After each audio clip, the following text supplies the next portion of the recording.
नमस्कार दोस्तों, बहुत बहुत स्वागत है आप लोगों का सिंपल एजुकेशन में। दोस्तों, आज की इस वीडियो में हम लोग बात करने वाले हैं लर्निंग डिसेबिलिटीज या अधिगम अक्षमताओं के बारे में। दोस्तों, ये एक बहुत ज़्यादा महत्वपूर्ण अध्याय है जो सीटेट और दूसरी टीचिंग एग्जाम्स में पूछा जाता है। इसके अंतर्गत अलग अलग अक्षमताएं होती हैं जिसका अध्ययन हम आज की इस वीडियो में करेंगे। तो आप लोगों का ज़्यादा वक्त ना लेते हुए मैं इस अध्याय को शुरू करता हूं और देखते हैं कि कौन कौन सी डिसेबिलिटीज हैं जिनका अध्ययन हम इसके अंतर्गत कर सकते हैं। दोस्तों, जब हम अधिगम अक्षमताओं की बात करते हैं तो नाम सुनते ही हमारे दिमाग में डॉक्टर, मेडिकल साइंस और ऐसे लोगों का चित्र सामने आता है हमारे दिमाग में जो शारीरिक या मानसिक रूप से अक्षम है। क्योंकि अक्षमताओं का अर्थ तो यही है कि व्यक्ति मानसिक या शारीरिक दृष्टि से अक्षम है और उसे मेडिकल ट्रीटमेंट की आवश्यकता है। और इस संबंध में एक महत्वपूर्ण सवाल ये आता है कि शिक्षक या फिर ऐसे परीक्षार्थी जो शिक्षक बनने की प्रक्रिया में शामिल होने जा रहे हैं, आखिर वो इस टॉपिक का अध्ययन क्यों करें। तो दोस्तों, इस संबंध में मैं आप लोगों को बताना चाहूँगा कि वर्तमान समय में हम बाल केंद्रित शिक्षा की बात करते हैं और बाल केंद्रित शिक्षा के अंतर्गत यह माना जाता है कि विद्यार्थी एक ऐसी किताब है जिसे शिक्षक को शब्दशः पढ़ना होता है। अर्थात एक शिक्षक को अपने विद्यार्थियों का संपूर्ण ज्ञान होना चाहिए। वो कैसे सीखते हैं, किस प्रकार सीखते हैं, सीखने में किन कठिनाइयों का सामना करते हैं और उन कठिनाइयों का निराकरण किस प्रकार से किया जा सकता है, इन तमाम बातों का ज्ञान एक शिक्षक को होना चाहिए। इसी संबंध में उसे लर्निंग डिसेबिलिटीज के बारे में भी ज्ञान होना चाहिए ताकि वह जान सके कि जिस प्रकरण को एक शिक्षक के रूप में वह अपने विद्यार्थियों तक पहुंचा रहा है, आखिर वो कौन सी अक्षमताएं हैं जो विद्यार्थियों तक उसे नहीं पहुंचने दे रही हैं। इसी संबंध में आज हम CCE की बात करते हैं, कंटिन्यूअस एंड कम्प्रीहेंसिव इवैल्यूएशन। इसका मानना अंतर्गत यही माना जाता है कि जो इवैल्यूएशन है वो लगातार होना चाहिए, समग्र होना चाहिए। और अगर विद्यार्थियों को सीखने में किसी प्रकार की कोई परेशानी है तो वो क्या है, ताकि शिक्षक उसके अनुरूप अपनी शिक्षण शैली को अपना सके। तो दोस्तों, ये जो लर्निंग डिसेबिलिटीज है ये सिर्फ डॉक्टर और मेडिकल साइंस से संबंधित नहीं है, बल्कि वर्तमान समय में ये एक शिक्षक के लिए भी उतनी ही महत्वपूर्ण है जितनी एक डॉक्टर के लिए है। क्योंकि डॉक्टर इनका निराकरण करता है और टीचर इनको पहचान कर अपने विद्यार्थियों को पढ़ाई में, अध्ययन में सहायता प्रदान करता है। चलिए दोस्तों, अब हम देखते हैं कि लर्निंग डिसेबिलिटीज या अधिगम अक्षमता के अंतर्गत हम कौन कौन सी प्रमुख परेशानियों का अध्ययन करते हैं। और इसके अंतर्गत जो पहला अधिगम अक्षमता है या अधिगम दोष है वह है डिसलेक्सिया। दोस्तों, डिसलेक्सिया एक लर्निंग डिसेबिलिटी है और यह मुख्य रूप से पढ़ने से संबंधित है, एक पाठन दोष है। इसके अंतर्गत जो बच्चे होते हैं वो एक जैसे शब्दों को, एक जैसे वर्णों को पहचानने में दिक्कत का सामना करते हैं। हालांकि ऐसे बच्चों का IQ लेवल ठीक ठाक होता है, यानी कि जो बच्चे डिसलेक्सिया दोष से ग्रसित होते हैं उनका IQ लेवल तो ठीक ठाक होता है, यानी 70 से 90 के बीच में होता है। और यदि उनको समझाया जाए तो आसानी से वो समझ भी जाते हैं, परंतु उनको पढ़ने में दिक्कत का सामना करना पड़ता है उन बच्चों को जो डिसलेक्सिया दोष से ग्रसित होते हैं। एक जैसे दिखने वाले वर्णों को अक्सर पहचानने में ये बच्चे गलती करते हैं, जैसे P और Q और B और D को जो लगभग एक जैसे दिखते हैं उनको पहचानने में बच्चे दिक्कत का सामना करते हैं। इसके अलावा जो बच्चे डिसलेक्सिया रोग से ग्रसित होते हैं वे अक्सर शब्दों को तोड़ तोड़ कर पढ़ने की कोशिश करते हैं। दोस्तों, आपके सामने कुछ उदाहरण प्रस्तुत किए गए हैं जो डिसलेक्सिया रोग से ग्रसित बच्चों की मानसिक स्थिति को दिखाते हैं। शब्द है अब्दुल, ABDUL। अक्सर इस शब्द को बच्चे जब पहचानते हैं और उनको लिखने के लिए कहा जाता है तो वो एक ही शब्द की अलग अलग स्पेलिंग दिखाते हैं, जैसे ABBUL, यानी कि वो B और D को पहचानने में मुश्किल का सामना कर रहे हैं। इसी स्पेलिंग को कई बार वो ADBUL इस तरीके से भी लिखते हैं और कभी ADDUL इस तरीके से भी लिखते हैं।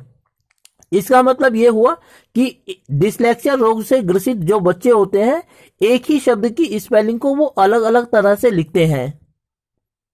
अगर उनको एप्पल लिखने के लिए कहा जाए तो एप्पल को वो अलग तरीके से लिखते हैं APPLE, यानी यहां पर L और E को उन्होंने उल्टा लिख दिया है। और इसके अंतर्गत दोस्तों जो बच्चे होते हैं डिसलेक्सिया रोग के अंतर्गत वो अक्सर शब्दों को तोड़ तोड़ कर पढ़ने की कोशिश करते हैं। उदाहरण के लिए यहाँ रविंद्रनाथ लिखा हुआ है, और जब डिसलेक्सिया रोग से ग्रसित बच्चे को रविंद्रनाथ पढ़ने के लिए कहा जाता है तो वो रविंद्रनाथ इस तरीके से तोड़ तोड़ कर वो शब्दों की स्पेलिंग को पढ़ते हैं। दोस्तों ये जो डिसलेक्सिया रोग है ऐसा नहीं है कि यह निराकरण संबंधी नहीं है, यह एक न्यूरोटिक डिसऑर्डर है और मनोचिकित्सकों की सहायता से यानी साइकाट्रिस्ट की मदद से इस रोग को दूर किया जा सकता है। दोस्तों लर्निंग डिसेबिलिटीज के अंतर्गत जो दूसरा दोष है उसे डिस्ग्राफिया कहा जाता है। डिस्ग्राफिया एक रोग है जो मुख्य रूप से लेखन से संबंधित है, अर्थात जो बच्चे इस डिस्ग्राफिया रोग से ग्रसित होते हैं अक्सर उनको लिखने में दिक्कतों का सामना करना पड़ता है। हालांकि ऐसे बच्चों का IQ लेवल अच्छा होता है परंतु उनको लिखने में दिक्कत का सामना करना पड़ता है और शब्दों को पहचानने में भी उनको दिक्कतों का सामना करना पड़ता है। एक जैसे जो शब्द होते हैं, एक जैसे दिखने वाले या एक जैसे जो वर्ण होते हैं, उनको पहचानने में अक्सर इनको दिक्कत का सामना करना पड़ता है और लिखते समय एक ही शब्द की वो अलग अलग स्पेलिंग लिखते हैं। इसका परिणाम ये होता है दोस्तों कि आगे चलकर ये बच्चे धीरे धीरे लिखना कम कर देते हैं, या ये भी होता है कि बाद में ये लिखना बिल्कुल ही बंद कर देते हैं। दोस्तों एक उदाहरण आपके सामने प्रस्तुत किया गया है। I saw a red apple, apple was red and sweet। यहां आप देख सकते हैं कि एप्पल की स्पेलिंग को बच्चे ने और रेड की स्पेलिंग को उसने अलग अलग तरीके से लिखा है। जैसे ये एप्पल है और ये भी एप्पल है, ये स्पेलिंग उसने अलग तरीके से लिखी है। ये रेड है, ये भी रेड है, इनकी स्पेलिंग को उसने अलग अलग तरीके से लिखा है। और स्वीट की स्पेलिंग को भी उसने अलग अलग तरीके से लिखा है। यह इसलिए संभव होता है दोस्तों क्योंकि हमारी नजर में ऐसे केसेस बहुत कम आते हैं, और जब ऐसे केस हमारे सामने नजर में आते हैं तो हमें लगता है कि बच्चा जानबूझकर ऐसा कर रहा है या वो समझ नहीं पा रहा है, लेकिन मनोविज्ञान की दृष्टि से यह एक बहुत सीरियस परेशानी है। एक अन्य उदाहरण है दोस्तों कि राम घर जा रहा था पर घर नहीं जा रहा। इस परेशानी से ग्रसित जो बच्चे होते हैं डिस्ग्राफिया से, उनको लिखने में दिक्कत का सामना करना पड़ता है और शब्दों को पहचानने में भी दिक्कत होती है। अतः धीरे धीरे वो लिखना कम कर देते हैं या फिर बाद में आकर बंद भी कर देते हैं। दोस्तों डिस्ग्राफिया की तरह ये जो डिस्ग्राफिया है डिसलेक्सिया की तरह यह भी एक न्यूरोटिक डिसऑर्डर है। इसका मतलब यह है कि यह मनोचिकित्सक की मदद से दूर किया जा सकता है। जरूरत इस बात की है कि पहले इसे पहचान लिया जाए। अगर हम ये पहचान लेते हैं कि हमारा कोई अमुक विद्यार्थी इस रोग से ग्रसित है तो हम उसके माता पिता के साथ संपर्क स्थापित करके उनको इस बारे में सलाह दे सकते हैं ताकि इस परेशानी को दूर किया जा सके। चलिए दोस्तों आगे बढ़ते हैं और देखते हैं अगली शिक्षण शास्त्र के अंतर्गत आने वाली अधिगम अक्षमता के बारे में। और जो अगली अधिगम अक्षमता है उसको हम डिस्कैल्कुलिया कहते हैं। दोस्तों ये डिस्कैल्कुलिया एक गणित से संबंधित अक्षमता है। इसके अंतर्गत विद्यार्थियों को या बच्चों को गणना करने में दिक्कतों का सामना करना पड़ता है। वो ना तो अंकों को पहचान पाता है, ना ही जोड़ पाता है, ना ही घटाव कर पाता है, ना गुणा कर पाता है और ना ही भाग कर पाता है। गणित के अंतर्गत पूछे जाने वाले विभिन्न निशानों को ही वह नहीं पहचान पाता है और इसके कारण उसकी जो पढ़ाई है, पढ़ने लिखने की क्षमता है, वह भी प्रभावित होती है। उदाहरण के लिए दोस्तों दो उदाहरण आप लोगों के सामने प्रस्तुत है कि राम पूर्वी दिशा में 5 किलोमीटर जाता है और दाएं मुड़ता है, फिर 2 किलोमीटर जाता है और फिर बाएं मुड़ जाता है। यह दूसरा उदाहरण है कि श्याम ने 50 लीटर पानी में से 19 लीटर पानी निकालकर 8 लीटर दूध मिला दिया, फिर उसने मिश्रण को 20 रुपए किलो के हिसाब से बेचा। जो बच्चे डिस्कैल्कुलिया रोग से ग्रसित होते हैं वो दाएं बाएं, लिया जोड़ा, बेचा जैसी अवधारणाओं को समझ ही नहीं पाते हैं और जब वो इन किसी भी अवधारणा को समझ नहीं पाते हैं तो इससे उसकी पूरी की पूरी पढ़ाई बाधित होने लगती है।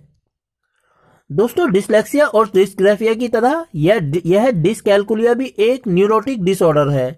अर्थात अगर हम मनोचिकित्सक की सहायता से इसे दूर करना चाहें तो हम इसे आसानी से दूर कर सकते हैं।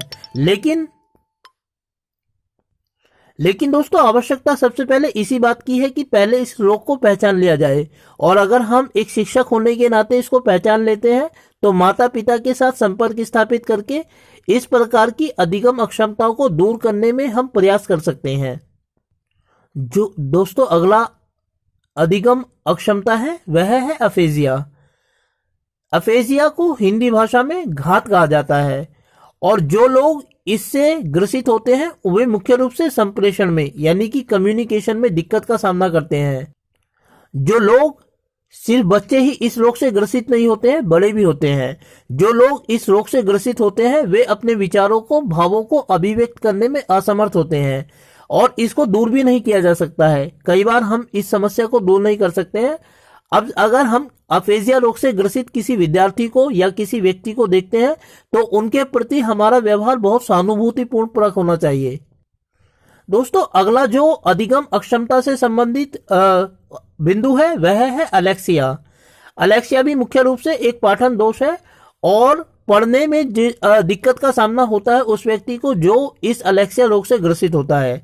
अब आप सोचेंगे कि डिसलेक्सिया भी एक ऐसा रोग है जिसमें हम पढ़ने से संबंधित दोष का सामना करते हैं, परंतु अलेक्सिया और डिसलेक्सिया में थोड़ा सा फर्क है।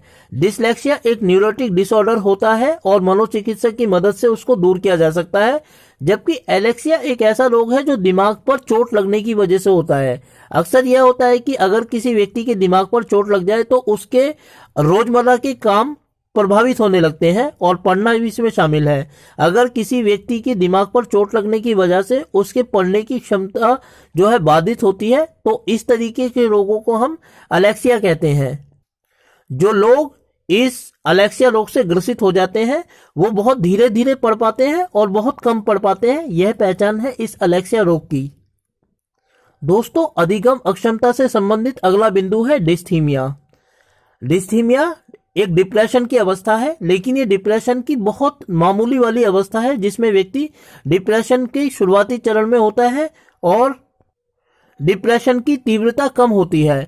अक्सर हम डिप्रेशन वाले लोगों को देखते हैं तो उनके हाथ पांव फूलने लगते हैं और वो परेशान हो जाते हैं। लेकिन जब डिस्थीमिया में कोई लोग होते हैं तो अक्सर डिस्थीमिया के जो लक्षण होते हैं वो आसानी से पकड़ में नहीं आते हैं। अक्सर इसके लक्षण ये होते हैं डिस्थीमिया के कि जो लोग होते हैं जो इस परेशानी से ग्रसित होते हैं वे चिड़चिड़े रहते हैं, किसी भी काम को करने में उनका मन नहीं लगता और नींद। इसके अलावा वो हमेशा थकावट महसूस करते हैं, अभिलाषा उनके मन में नहीं होती है। वो सोचते हैं कि जैसा चल रहा है वैसा चलता रहे। दोस्तों, अगर डिस्थीमिया रोग से ग्रसित किसी व्यक्ति को हम देखते हैं, किसी बच्चे को हम देखते हैं और हम उनके परिवार वालों से इस बारे में बात करें तो उनके परिवार वालों का जवाब यह होता है कि इनका नेचर ही इस तरीके का है। अर्थात उनके परिवार वालों को या खुद उस व्यक्ति को भी यह नहीं पता होता है कि व्यक्ति इस डिस्थीमिया रोग से ग्रसित है। लेकिन दोस्तों, अगर हम डिस्थीमिया रोग से ग्रसित व्यक्ति की पहचान कर लेते हैं तो इसका उपचार और निराकरण संभव है। इसके निराकरण में करीब 2 वर्षों का समय लगता है। अतः एक शिक्षक होने के नाते यदि हम इस बात को पहचान लेते हैं कि यदि कोई विद्यार्थी जो हमारे संपर्क में है और वह है डिस्थीमिया रोग से संबंधित है तो हम उसके अध्ययन में सहयोग कर सकते हैं। सबसे पहले हमें उसकी इस बीमारी को, इस दोष को दूर करना है और इसके लिए परिवार वालों से संपर्क स्थापित करने की आवश्यकता होती है। अगर हम इस रोग को पहचान कर व्यक्ति के परिवार वालों से संपर्क स्थापित करें, उनको कन्विंस करें कि मनोचिकित्सक के पास जाकर वो इस बीमारी का इलाज कराएं, तो हम न केवल उस विद्यार्थी की मदद कर सकते हैं बल्कि शिक्षण अधिगम की प्रक्रिया में अपना योगदान भी निभा सकते हैं। दोस्तों, अधिगम अक्षमता के अंतर्गत जो अगला दोष है वह है डिस्प्रैक्सिया। डिस्प्रैक्सिया एक ऐसा रोग होता है जिसके अंतर्गत इंसान के दिमाग और शारीरिक गतिविधियों के बीच कोई संबंध नहीं होता। बच्चा या लोग कुछ करना तो चाहते हैं परंतु उनके दिमाग, उनका जो शरीर होता है वह उनके दिमाग के नियंत्रण में ही नहीं होता है। इसे हम सेंसरी डिसइंटीग्रेशन भी कह सकते हैं, क्योंकि इसमें जो शरीर के इंद्रियां होती हैं, ज्ञानेंद्रियां होती हैं, उनका आपस में संपर्क नहीं होता। अगर कोई व्यक्ति दिमागी रूप से कुछ सोचता है और उसको करने के बारे में वो कदम आगे बढ़ाता है, तो वो उस कदम को पूरा ही नहीं कर पाता। वजह यह होती है कि उसकी जो इंद्रियां हैं, दिमाग और शरीर है, उनके बीच कोई संबंध ही नहीं है। दोस्तों, अगला जो लर्निंग डिसऑर्डर है वह है डिसमॉर्फिया। यह एक मानसिक असंतुलन की अवस्था कही जा सकती है। इससे ग्रसित व्यक्ति अक्सर भ्रम की अवस्था में रहता है और वह अपने शारीरिक अंगों को छोटा मानने लगता है, अविकसित मानने लगता है और दूसरों से अपनी तुलना करता है। जब दूसरों से अपनी तुलना करता है तो इस तुलना में वो अपने आप को अक्सर इंफीरियर मानता है, और वह जब दूसरों से अपने आप को इंफीरियर मानने लगता है तो इससे उसके सीखने की क्षमता के ऊपर प्रभाव पड़ता है। ऐसे लोगों के बारे में हम देखते हैं कि वो ऐसे लोगों के सामने जाने से कतराने लगते हैं जिनसे वो अपनी तुलना करते हैं, और इस तुलना में वो अपने आप को शॉर्टर मानते हैं। तो दोस्तों, ये एक मानसिक भ्रम की अवस्था है जिसको हम डिसमॉर्फिया कहते हैं। इसमें व्यक्ति अनायास ही अपने आप को इंफीरियर मानने लगता है। चलिए दोस्तों, अब हम लोग इस वीडियो के अंत की ओर बढ़ रहे हैं, और अगला एवं अंतिम जो लर्निंग डिसऑर्डर है उसको ADHD कहा जाता है, attention deficit hyper activity disorder. दोस्तों, ये एक ऐसा लर्निंग डिसऑर्डर होता है जो मुख्य रूप से लड़कों में पाया जाता है, और जो बच्चे इस ADHD से ग्रसित होते हैं वो ज्यादा देर तक किसी भी काम में अपना ध्यान नहीं लगा पाते हैं, कोई कार्य लगातार ज्यादा देर तक नहीं कर पाते हैं, बातें ज्यादा करते हैं, और इनमें सब्र नहीं होता है। अर्थात अगर इनको कोई काम करने के लिए दिया जाए तो अपनी बाजी का इंतजार किए बिना ही ये उसमें कूद पड़ते हैं। अगर किसी बच्चे में ये लक्षण दिखाई दे तो इनको मनोचिकित्सक की मदद से हम काबू में कर सकते हैं। दोस्तों, वैसे तो ये लड़के एवं लड़कियों दोनों में पाया जाता है, लेकिन लड़कों में ये 4 से लेकर 7 वर्ष की आयु में पाया जाता है, जबकि लड़कियों में यह अपेक्षाकृत 3 गुना अधिक पाया जाता है। अर्थात इसमें यह बच्चों को उतावला बना देता है, और जब उतावला बना देता है तो इसका प्रभाव उनके सीखने की क्षमता पर पड़ता है। तो दोस्तों, मनोविज्ञान से संबंधित ये थी विभिन्न प्रकार की अधिगम अक्षमताएं या लर्निंग डिसऑर्डर, जिनका अध्ययन हमने अपनी आज की इस वीडियो में किया। उम्मीद करता हूं कि आपको यह वीडियो अच्छी लगी होगी, और साथ ही आपसे अनुरोध करता हूं कि यदि वीडियो अच्छी लगी तो वीडियो को लाइक और चैनल को सब्सक्राइब जरूर करें, और साथ ही ज्यादा से ज्यादा लोगों तक पहुंचाने के लिए इस चैनल को और वीडियो को ज्यादा से ज्यादा लोगों तक शेयर करें, और अगली वीडियो तक के लिए अपने इंतजार को बरकरार रखें। फिलहाल आपसे विदा लेना चाहूंगा दोस्तों। वीडियो को देखने के लिए आपका बहुत बहुत धन्यवाद।